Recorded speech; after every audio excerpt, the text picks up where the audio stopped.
Bienvenidas y bienvenidos a una edición más de Amex ICANN Podcast en colaboración con la Universidad UM. Yo soy Jessica Raquel y hoy tenemos un súper invitado. Carlos Alberto Guadarrama Rosas nos va a platicar de qué va el amor en muchas esferas, en la familia, en la escuela, en las relaciones, en el amor de padres a hijos. Sigue este episodio para que no te pierdas ni un minuto de lo que es realmente el amor en este mes del amor y la amistad. Comenzamos. Febrero suele ser nombrado como el mes del amor. Un mes que culturalmente nos invita a mirar los vínculos, aunque muchas veces es de una versión reducida, la romántica, la idealizada, la que se celebra en un solo día. Bajo la filosofía de la Madre Teresa de Calcuta, a veces sentimos que lo que hacemos es tan solo una gota en el mar. Pero el mar sería menos si le faltara esa gota. Este mes puede adquirir un significado más profundo. El amor que se construye en lo cotidiano, en lo pequeño, en lo que no siempre se ve. Desde la psicología sistémica, el amor no comienza en la pareja ni en los grandes gestos, sino mucho antes. En la familia, en la escuela, en la amistad, en los vínculos que enseñan que sí tenemos un lugar y sí pertenecemos. Carlos Alberto Guadarrama Rosas es psicoterapeuta sistémico, con más de 10 años de experiencia acompañando a niños, adolescentes y adultos. A lo largo de su trabajo clínico y educativo, ha descubierto una verdad fundamental. Para cuidar verdaderamente a un niño, primero es necesario acompañar a quienes lo cuidan. Su práctica parte de la convicción de que los cambios más profundos no ocurren únicamente en la infancia, sino en los adultos responsables, padres, tutores y cuidadores que sostienen el sistema. Porque cuando un adulto se mira, se ordena y se responsabiliza de su propia historia, se vuelve capaz de ofrecer a los niños un vínculo más sano, presente y amoroso. Acompañar a niños y jóvenes es muchas veces acompañar pequeñas gotas. Por ello, Carlos ha sido capaz de brindar una palabra oportuna, una mirada que valida para encontrar historias que de poco en poco comienzan a ordenarse.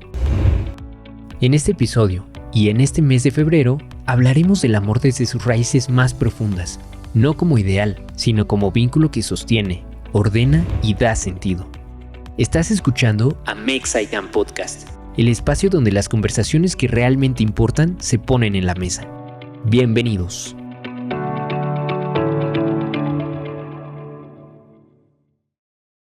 Carlos, bienvenido a este podcast de Amex ICANN Podcast, donde nos gusta decir que hablamos de lo que realmente importa y para nosotros es un gusto tenerte ahora con nosotros. Para mí es un placer, Jessica, que me hayas abierto las puertas, que me hayas invitado a tu lugar completamente seguro. Y pues muchas gracias por la invitación y pues hablemos de lo que nos urge hablar. Hablemos entonces. Carlos, sé que tienes una formación que no quiero como, justo por otras cosas que hemos platicado, como solo canalizar en una cosa que es la mirada sistémica, porque no es solamente de una sola corriente, lo sabemos. Pero como es febrero, y pues nos interesan mucho estos temas amistosos, amorosos y anexos, entonces quisiera que nos platicaras un poquito desde esta mirada como global. ¿Dónde se aprende realmente a amar y a relacionarse? ¿Tú dirías que es en los vínculos tempranos, más adelante en la vida? ¿Qué es lo que nos compartirías de acuerdo a esta mirada, pero a partir de la propia experiencia, a lo mejor también profesional que tienes? Bueno, aquí es súper importante porque casi siempre esta pregunta comienza con ¿dónde empieza la pareja? ¿No? Y creo que sí, es una realidad desde esta parte psicoanalítica. La situación de pareja comienza con esa primera relación de tu vida que son papá y mamá. De ahí es donde tú vas creando o teniendo este sistema de creencias sobre la situación de cómo es estar en pareja. Entonces, pues, ¿qué mes tan bonito que es el Día del Amor y la Amistad? ¿Qué es una pareja? Bueno, yo siempre lo hablo desde el comportamiento, desde la parte del origen, pues par. Somos un igual, ¿no? Claro. Pero en ese igual hay que tener esta individualidad y a veces esa individualidad se pierde por este sistema de creencias formado por esa primera relación de tu vida que son los padres. ¿Dirías que eso es, es algo que nos marca? O sea, siempre, no sé, a mis 50, 60 años, siempre voy a traer esta parte de la primera experiencia que tuve con mis papás, ¿o...? Eso tiene que ver mucho si tú vas trabajando y vas teniendo conciencia sobre lo que es una pareja y entonces vas resignificando tu concepto constantemente, probablemente eso cambie. Pero si tú no estás disponible para poder resignificar ese concepto, pues entonces te vas a quedar con ese mismo concepto en el cual tú aprendiste que así tenía que ser. Ok, y bueno, estábamos precisamente compartiendo hace un ratito, pero ahorita también lo mencionas, que va uno aprendiendo cómo, de alguna manera, hasta cómo vincularse. Y yo sé de buena fuente que son tus redes sociales. No, es cierto. No, pero en realidad sé que tienes vasta experiencia con niños, con adolescentes, con familias. ¿Y qué observas sobre la forma en que viven precisamente hoy las relaciones familiares? Es decir, estos pacientes, estas familias, estos niños, estos adolescentes que acompañas en el consultorio, a veces en las aulas. ¿Qué es lo que observas en sus relaciones con otros, justamente con sus pares, o a lo mejor también en sus figuras jerárquicas? ¿Qué es lo que observas? Creo que es súper importante porque ahora con esta famosa crianza respetuosa, los papás justo en esta generación de tu edad y de mi edad creen que la crianza respetuosa es dejar al niño que haga lo que quiera. Entonces ahí se pierde absolutamente todo sentido hacia la vida, hacia las relaciones, hacia el constructo social. Entonces creo que esta crianza respetuosa no se trata más que de poner límites claros. Quizá ya no tan rígidos, pero sí con esta flexibilidad, pero sin olvidar lo que es un límite. Entonces, hoy los papás confunden esta crianza respetuosa con voy a dejar al niño que haga lo que quiera. Y entonces, también otra perspectiva que yo observo es que con esta cotidianidad con la que estamos viviendo, los papás, pues la falta de tiempo en que papá y mamá tienen que trabajar y que los hijos se tienen que quedar al cuidado de alguien más, ellos cubren su situación de culpa haciéndolos dejar lo que quieran. Entonces eso es bien complejo porque muchas veces a las escuelas llevan esta problemática y quieren que los profesores críen. Sí, y realmente la crianza no les toca a los docentes, ¿no? De, oiga, Miss, por favor, ayúdele a que se enseñe a anudarse las agujetas. Y entonces es como, no, eso le toca en casa. O a que se abroche bien el suéter. No, eso le toca bien en casa. Entonces, hoy también esta falta de sentido de qué le toca a cada quien. O sea, a los padres les toca la crianza y a las escuelas les toca la educación. Entonces, creo que esa es la parte en la que los alumnos se confunden y pierden todo sentido, ¿no? O los niños se confunden y pierden todo sentido. Entonces, yo creo que en la crianza respetuosa, por supuesto que creo en la crianza respetuosa, pero es súper importante los límites. ¿Cuál sería como estos videos que además son pues muy recurrentes en nuestra profesión de red flag, sí? ¿Cuál sería una red flag como papá, pero también como maestro de estoy abusando de esta crianza respetuosa? Es decir, así como cuando pase esto es cuando tienes que hacer una pausa porque quizá ya la vas a liar. Primero vamos a comenzar definiendo qué es un límite, ¿no? Y yo te pregunto a ti, ¿qué es un límite para ti? Pregunta difícil. Pregunta difícil. Pues me parece que es precisamente lo que separa una función de otra, un rol de otro rol. Es tal cual una barrera de muchos niveles. Puede ser física, mental, psicológica. Pero al final también esta barrera o guía, pues es eso, una guía, una ruta. Y entonces creo que lo dijiste de la mejor manera. Lo que sucede aquí, que voy a tomar de un libro que me encanta muchísimo, el concepto de límite, que es una sana frontera a tu bienestar. Entonces, ¿qué sucede?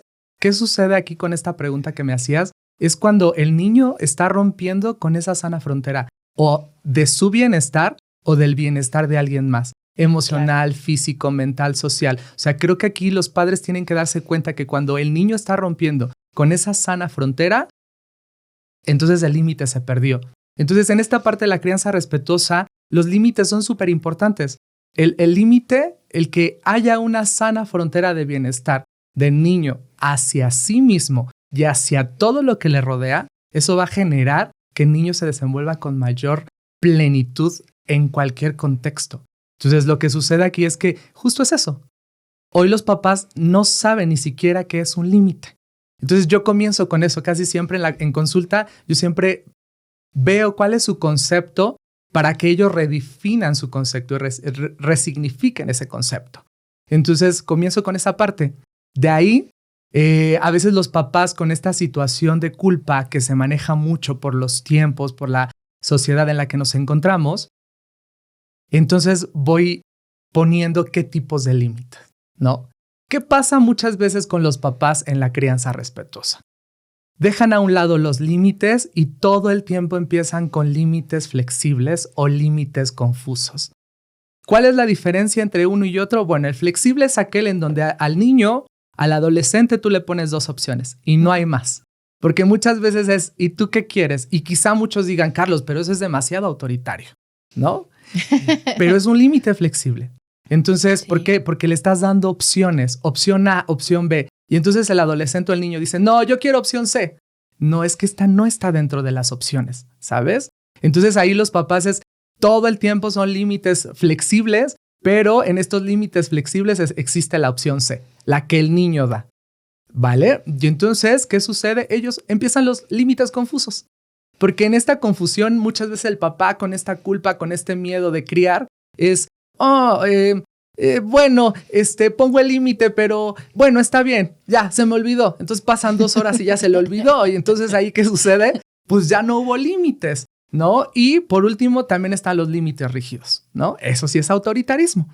Y entonces yo siempre les digo a los papás, creo que es importante que viajes entre uno y otro. Si tú no viajas entre a veces tomar los límites rígidos, luego tomar los límites flexibles, pero jamás los límites confusos, entonces el niño va a crear una sana frontera a su bienestar y a todo lo que le rodea.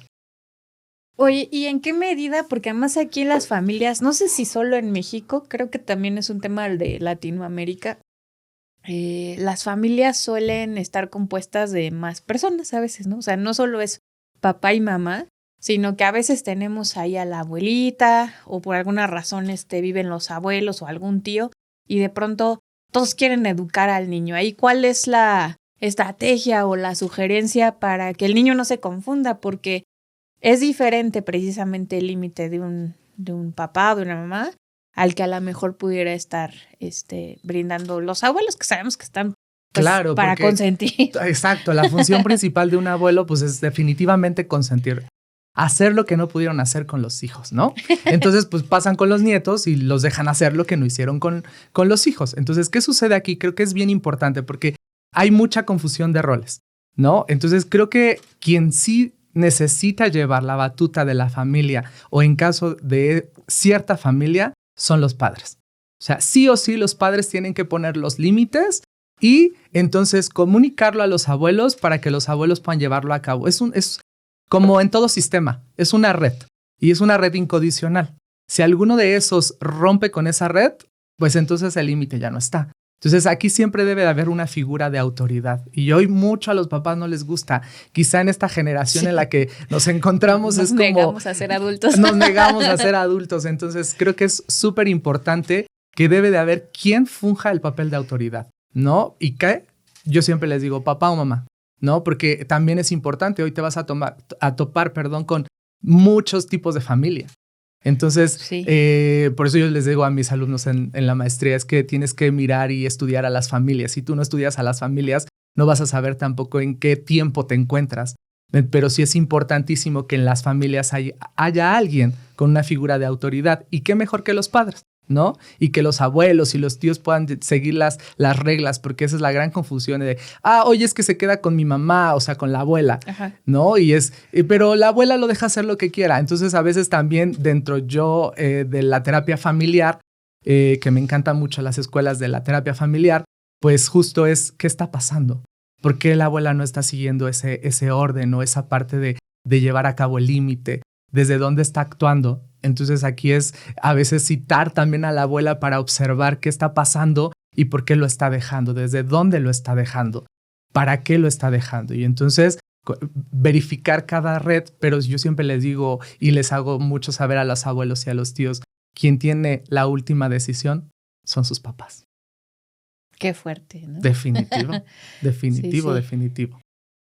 Y bueno, ciertamente que son los papás los que tienen yo comparto la última palabra, y en ese sentido una de las preocupaciones de los papás ocurre cuando, a veces antes, pero es decir, están los niños chicos y están pensando en, ay, ¿cómo va a ser su adolescencia, no? O bien si ya están los jóvenes, pues en esta etapa de ser adolescentes, pues es una de las etapas como más preocupantes para los padres de familia. En tu experiencia, estas conductas quizá de rebeldía, de no entenderse, ¿qué es lo que realmente están expresando? Y ¿cuál es ahí cómo podemos poner a lo mejor algún límite amoroso, ¿no? ¿Sabes qué pasa? Que también los papás confunden mucho, ¿no? ¿Qué confunden, Jessica? Lo que confunden es que ven al hijo crecer y ellos creen que el hijo ya no los necesita. Entonces, ¿qué sucede con el adolescente? Es que ellos están creciendo, están en una etapa de reconocimiento, están en una etapa de identidad, de esta búsqueda de quiénes son, hacia dónde quieren ir. Entonces los papás de manera inconsciente ya no me necesita.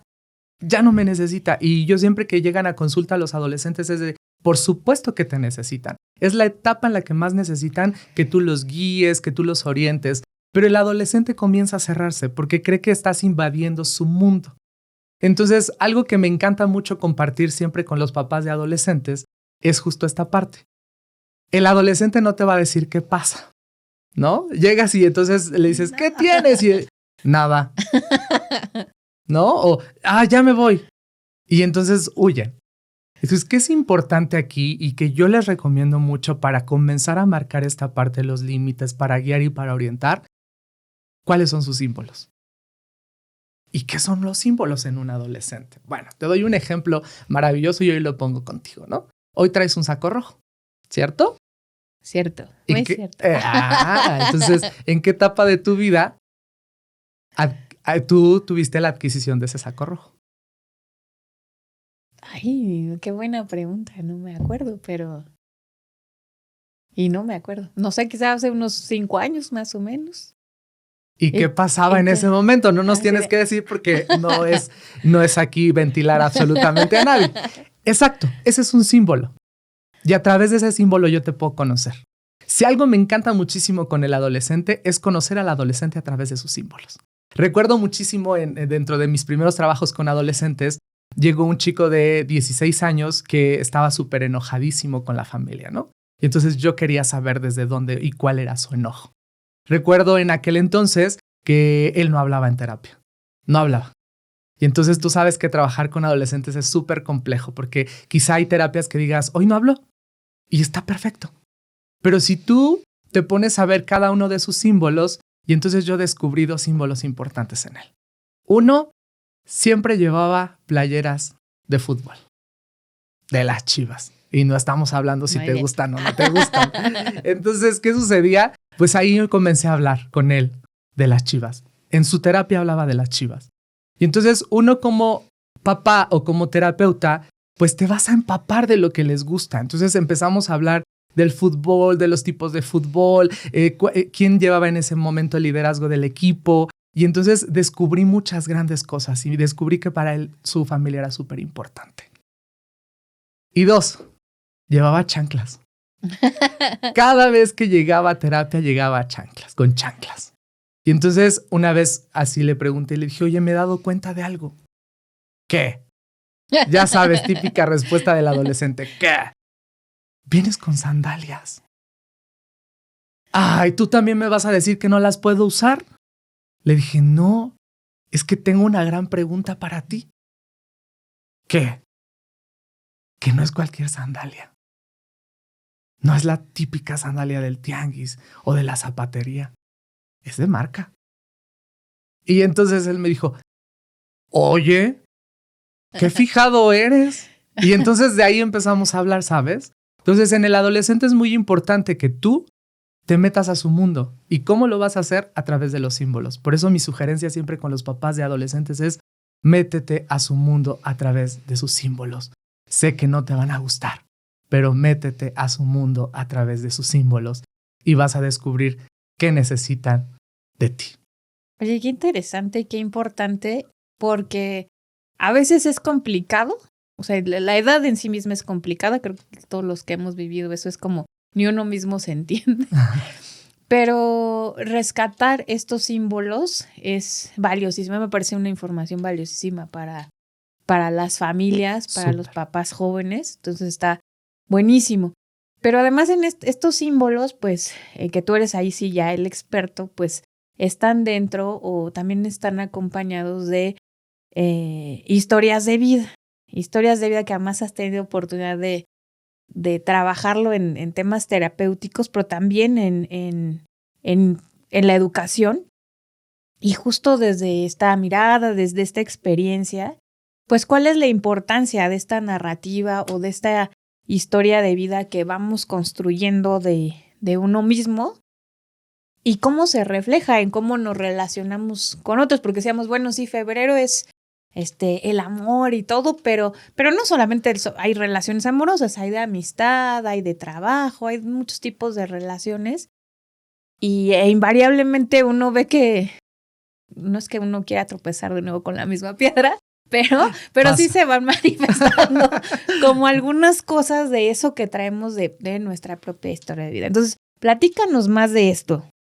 Sobre esta parte de la historia. Bueno, aquí quiero retomar a un autor que me gusta muchísimo, Viktor Frankl, que habla sobre la logoterapia y que es el padre de la logoterapia. Bueno, ahí les dejo alguna tareita, ¿no? El hombre en busca de sentido, uno de los grandes libros de Viktor Frankl, y su narración sobre cómo vivió en el peor campo de concentración en Alemania, llamado Auschwitz. Y bueno, algo que me encanta de él y que me gusta mucho tomar de las historias de vida no es lo que nos pasa, es lo que hacemos con eso que nos pasa. Entonces, creo que aquí es importante observar el discurso y dentro del discurso es darte cuenta cómo te estás contando esa historia. ¿De qué forma te la estás contando? ¿Es tuyo o lo adoptaste de alguien más? Entonces, a veces la historia, por ejemplo, hablábamos de las relaciones, ¿no? Uh-huh. Y justo ayer que trabajaba en constelaciones como Carlos Rosas, veía esta parte de una situación de relación de hombres, ¿no? Entonces, la mamá había contado una historia sobre el padre. Y entonces cuando ella se da cuenta porque dice, es que mi papá nunca estuvo. Bueno, siempre fue un papá que siempre estuvo dando. Entonces, económicamente nunca me faltó nada. Sí, entonces. Ok, entonces, ¿dónde adoptaste esa creencia? ¿De quién es? ¿A quién le pertenece? Y desde esta parte de Paul Václavic y las lealtades invisibles, porque esto es de mi querido Paul Václavic, dentro de la escuela o la terapia estructural comunicacional, él dice, ¿a quién le está siendo leal? ¿Verdad? Entonces justo es esta parte de quién te estás contando esa historia, para qué tú la adoptaste y la adaptaste a tu vida, que está siendo tan leal y probablemente ni siquiera es cierto. Qué fuerte. ¿No? Y verdad. Entonces, cuando ella se da cuenta y le digo, ¿de quién adoptaste esto? Y ni siquiera es tuyo. Probablemente es cierto para esa persona que lo adoptaste, pero probablemente no es cierto para ti en este momento. Y entonces es darte cuenta en estas historias, que es un término gestáltico y que hoy los chavos utilizan mucho de date cuenta, amiga, no, date cuenta, amigo. Claro, por supuesto, el darte cuenta en este término de gestalt es justo esa parte. ¿Para qué te estás creyendo esa historia que ni siquiera es tuya? Y que a lo mejor ya no es, o sea, quizá fue, pero quizá ya no es. ¿Ya no es? Cierto. Ya tuvo un tiempo, ya tuvo un espacio. Ahora tú, ¿cómo quieres que tenga ese tiempo, espacio, esa historia? Entonces, justo en las relaciones pasa mucho. Tú te vas creando historias de relaciones que no son tuyas, pero que por lealtad las vas adoptando y las vas adaptando a tus necesidades o a tu falsa necesidad. Eso ya da para otro capítulo. Por supuesto. La falsa necesidad. La falsa necesidad. Entonces, pues es darnos cuenta, sobre todo en cómo estás viviendo las historias con tu trabajo, cómo estás viviendo las historias con tu pareja, cómo estás viviendo las historias con tus hijos, cómo estás viviendo tú tu propia historia. Y a partir de estas historias, Carlos, ¿cómo hacemos? Porque imaginemos, bueno, ya me he dado cuenta que ninguna historia es mía y empecemos una nueva historia. Uh-huh. Pero, y en ese punto, ¿cómo construimos historias en nuestras relaciones? Es decir, ¿qué cosas hay que cuidar? ¿Cuáles hay que justamente prever el date cuenta? Para no llegar al momento date cuenta, sino porque a veces hay un triángulo que seguramente conoces bien, porque lo hemos observado un montón de veces, que a veces en lugar de estar avanzando, pues nos situamos en esta parte de o somos la víctima, o somos el que siempre está ayudando, o somos el que siempre está acusando o persiguiendo.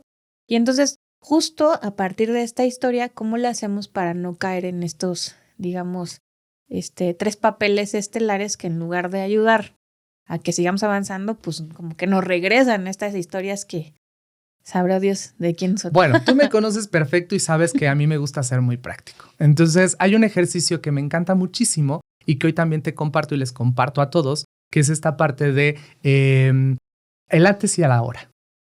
¿Sabes? Porque probablemente muchas cosas de esa historia, de esa gran historia, fueron muy funcionales. Antes fue funcional. Ahora ya no lo es.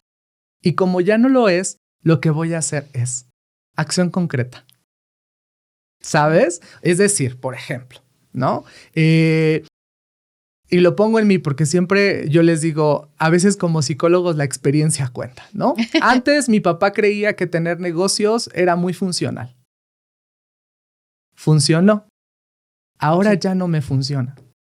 Como ya no me funciona, lo que voy a hacer es cuidarlos desde otra forma distinta. ¿Cómo? Hablándole a mi contador y que haga las cuentas. ¿Cómo? Administrando de una mejor forma. ¿Cómo? Quizá teniendo un ahorro más allá de los gastos que tengo. Entonces, ahí es como va el ejercicio. Entonces, el antes y el ahora. Antes me funcionaba, ahora ya no me funciona y lo que voy a hacer es. Eso es muy fuerte, porque se dice como muy sencillo y se escucha muy sencillo, pero... ¿Sabes qué pasa? Que tenemos un sistema de creencias muy arraigado y entonces creemos que sigue funcionando. ¿Por qué? Porque surge esta parte del apego y esto es en cualquier relación, ¿eh? Relación amorosa, relación laboral, relación de amistad, cualquiera que ésta sea.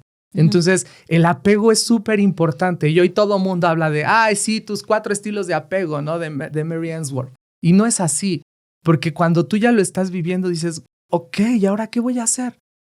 Y entonces causa mucho miedo. Causa mucho miedo romper con esa creencia que tú tenías, ¿sabes? Sí. Primero, porque ya lo conoces. Y dices, esto ya lo conozco a la perfección y sé que va. Además. Exacto, va a funcionar y es súper cómodo. Y segundo, al ataque. ¿Qué voy a hacer sin eso? ¿Qué voy a hacer sin eso que me funcionaba y que yo ya sabía cómo funcionaba? Entonces tenemos miedo a la pérdida y miedo al ataque. Más allá del apego tiene que ver con el miedo. El ataque no es voy a confrontar, ¿no? El ataque es cómo voy a afrontar. Y entonces aquí es una revisión de todos tus recursos profesionales, de todos tus recursos personales, de todos tus recursos económicos, de todos tus recursos emocionales, para que entonces puedas afrontar de una mejor manera ese ataque.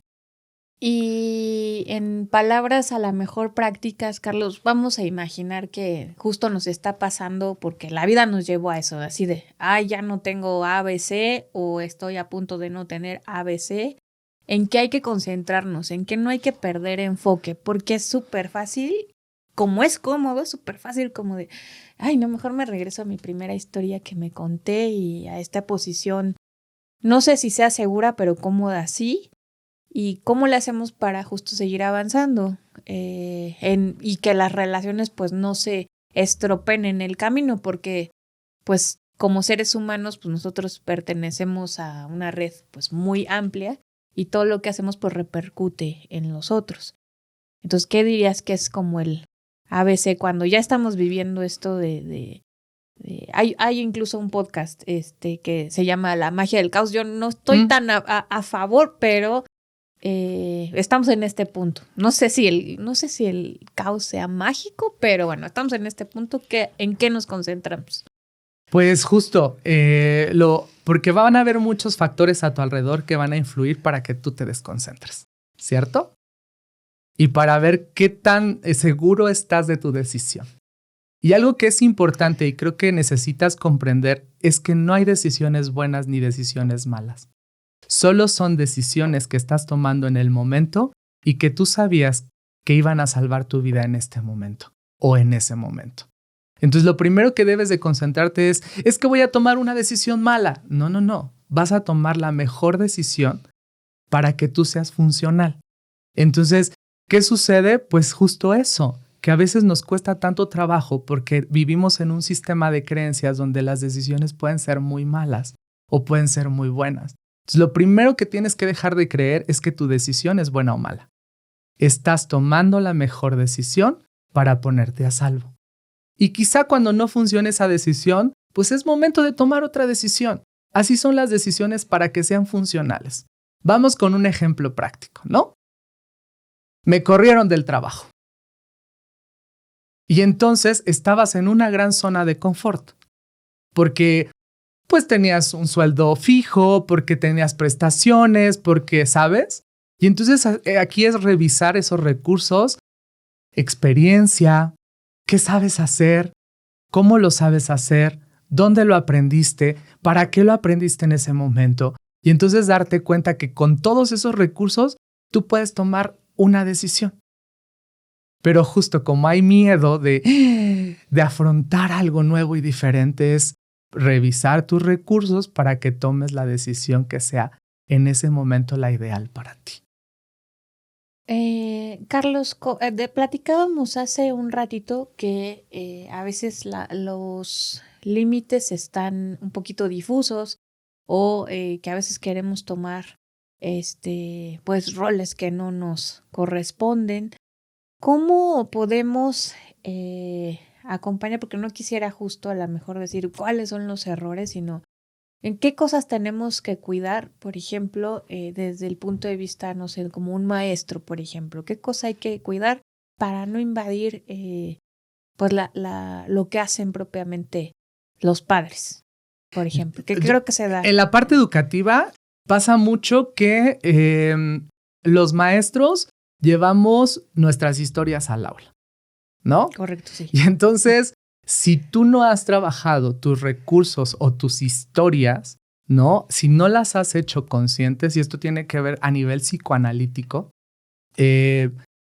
esos traumas o esos miedos, muchas veces llegas al aula y los alumnos te muestran esa parte que tú desconocías que era tuya, ¿no?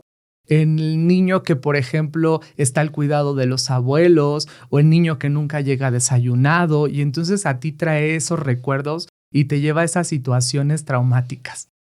Y entonces hablabas hace un rato del triángulo dramático de Karpman y entonces es ¿qué voy a fungir? ¿Qué papel voy a fungir? Si tú no has trabajado con esas heridas, entonces quieres meterte para salvar a alguien más. Digamos que estás haciendo una proyección, ¿no? Y pasa mucho con los maestros. Muchos maestros hacen proyección con sus alumnos y entonces quieren convertirse en esos salvadores o algunos también suelen ser perseguidores, ¿no? Y entonces sucede esa parte que el maestro necesita, yo les digo, sí o sí hoy en tu canasta básica tiene que haber terapia. Sí o sí. O sea, a donde tú quieras, terapia energética, terapia psicológica, pero algo que te ayude a sanar justo tus heridas, porque pasa mucho con los maestros. Los maestros se meten en problemas porque sus heridas las están proyectando en sus alumnos. Entonces, quieren salvar o persiguen. Por eso es importante que el profesor en el aula sí o sí esté en un proceso terapéutico. Por eso yo siempre les digo, ojo, a todas esas escuelas. Creo que para una parte del contrato es esencial. ¿Ya trabajaste tus heridas? ¿Para qué? Para evitar justo esta parte. Y entonces puedan desarrollar bien su papel como docentes. Porque lo único que hace el docente, ¿qué es? Transmitir conocimientos. ¿No? Es lo único. Pero cuando el docente quiere contener la herida de un alumno, es porque algo hay de su historia ahí. Y lo está proyectando. Es algo que yo he observado en la práctica. Algunos dirán, Carlos, probablemente no. Y yo digo, dentro de la práctica que he tenido yo, probablemente sí. Y es que además el espectro creo que es más amplio porque pensamos que la escuela solo es el profesor, pero realmente no es el profesor, es el director, es el coordinador, es el que a veces incluso es el que está también haciendo el aseo en las aulas. O sea, al final todo repercute y pues qué importante es que todos estemos medianamente lo más sanos posibles, ¿no? Lo más sanos de mente, más Claro. bien, y de espíritu. Oye, pues esto está muy, muy, muy interesante. Quisiera como ir cerrando este espacio, este capítulo, regresando un poquito a la parte de febrero, ¿no? A esta parte de un montón de expectativas, un montón de realidades que no fueron como las expectativas. Y entonces, y retomando un poquito lo que decías, lo de la educación, si febrero fuera una oportunidad pedagógica, es decir, que nos sirva para aprender a todos, ¿qué te gustaría compartirle a los jóvenes, a los adolescentes o a quien tú quieras a propósito de esta pues extraña presión y expectativa que surge en torno a una fecha que en realidad pues no tendría que ser la única donde uno demuestra Amor. algo, amor? Exacto. Amor, ¿no? Y pasa muchísimo, por ejemplo, con los adolescentes sobre todo, Ajá. que pues comienzan con este primer amor, ¿no? Y entonces ellos se cortan las venas. Y entonces el papá no entiende por qué se está cortando las venas. Bueno, porque químicamente está en un sinfín de emociones. Y creo que es importante aprender a mirar que las emociones no son buenas ni malas, solo a través de ellas te estás protegiendo. Entonces, cuando el adolescente cree que el amor de su vida se ha ido, ¿no? Y pasa también con los adultos, que creías amar a una persona intensamente y de pronto descubres que no es la persona, porque así es el ciclo vital de la pareja, este enamoramiento que pasa a nivel cerebral y que es esta droga, esta es alta dopamina en todos los niveles, y después vas descubriendo que no es la persona de la que te enamoraste, por supuesto, porque ahí es donde tú decides si quieres quedarte o no. Y entonces de pronto descubres que no fue así como el adolescente y muchos adultos se convierten en adolescentes y hacen barbaridad y media cuando se dan cuenta que no era el amor de su vida. Y hoy tengo un taller maravilloso, ¿no? Que se llama De amor nadie se muere, pero ¿qué tal el susto? ¿No? Y estoy invitando justo a todos estos adultos que empiezan a tener estos comportamientos de adolescentes porque algo en su cerebro está haciendo que lo vean de esa manera, que se cuenten una historia que no es y empieza este nivel de apego, ¿no? De lo dejo, no lo dejo, la dejo, no la dejo. Entonces, creo que es importante y eso lo van a descubrir en mi taller. En compañía de una gran amiga, estamos haciendo justo este taller para que vean su estilo de apego, cómo funciona su cerebro químicamente, trabajar un poco con arteterapia como un método para soltar. Entonces, creo que es muy importante. Entonces, ahí vamos. Perfecto. ¿Te gustaría, Carlos, agregar algo más a propósito del taller o un comentario general en este mes del amor y de la amistad? Creo que es importante porque en esta parte del amor creemos que el amor comienza con alguien más. Y el amor no comienza con alguien más. El amor comienza con nosotros mismos. La forma en que yo me miro, la forma en la que yo me trato, la forma en la que yo me cuento las historias, la forma en la que yo deseo estar conmigo, esa forma que yo deseo va a hacer que impacte en todo lo demás que está en mi vida. Por eso lo más importante en esta fecha no es amar a los demás, es amarte a ti mismo, priorizarte, qué quieres, qué necesitas, cuándo lo quieres, para qué lo quieres, en qué momento. Porque si tú no te priorizas, entonces probablemente las demás relaciones abusen de esa parte que tú no te has priorizado. Entonces el amor no comienza con el exterior, comienza con el interior para que todo funcione a tu alrededor. Muchas gracias, Carlos. Regálanos tus redes sociales, cómo podemos seguir en contacto contigo. Claro, por supuesto. En Instagram me pueden seguir como sic.carlosrosas, ¿no? Y en TikTok estoy como Carlos Rosas y ahí pueden seguirme y pueden ver videitos porque hablo mucho del desarrollo infantil, hablo mucho... No doy tips, porque yo no doy tips, ¿no? No estoy ni a favor ni en contra, pero a veces justo los cibernautas confunden 10 cosas que tienes y entonces trastorno. Para saber si tienes... Sí, no. Entonces no estoy a favor de eso, sino hablo desde esta parte científica que pueda abrir un poco más su panorama y se den cuenta si es o no es, ¿vale? Pues ahí están mis redes sociales. Muchas gracias. Gracias a ti. Es así como llegamos al final de un capítulo más de Amexa ICANN Podcast, donde hablamos de las cosas que realmente importan. Yo soy Jessica Raquel, no olvides suscribirte o dejarnos un mensaje de lo que te gustaría escuchar o ver en los siguientes episodios. Nos vemos el próximo capítulo. Hablar de amor desde la psicología es recordar que amar no es un evento o una fecha, sino una experiencia que se construye día a día en los vínculos más cercanos. En esencia, es una decisión diaria. Febrero nos recuerda que el amor no es un gesto extraordinario, ni una fecha marcada en el calendario, sino una experiencia que se teje todos los días en lo pequeño, en una mirada que acoge, en una palabra que calma, en una presencia que no se va. Los niños y los adolescentes nos lo enseñan con claridad. Cuando se sienten vistos, florecen. Cuando sienten que pertenecen, se fortalecen. Y cuando no, su dolor busca un lenguaje para ser escuchado. Tal vez este mes del amor no se trate de celebrar vínculos perfectos, sino atrevernos a cuidar mejor los reales, los que tenemos en casa, en la escuela, en el aula, en la vida cotidiana, de preguntarnos cómo estamos yendo con quienes confían en nosotros para crecer, sí, de procurarnos en nuestro interior, pero también sin perder de vista el amor por el otro, porque cada acto de presencia, por pequeño que parezca, es una gota que suma, y aunque a veces no lo notemos, el mar de la vida sería completamente distinto sin ella. Gracias por acompañarnos en este espacio donde febrero se vuelve reflexión, donde el amor se mira con profundidad y donde los vínculos se honran con respeto. Esto es Amexa ICANN Podcast, donde hablamos de las cosas que realmente importan. Hasta la próxima.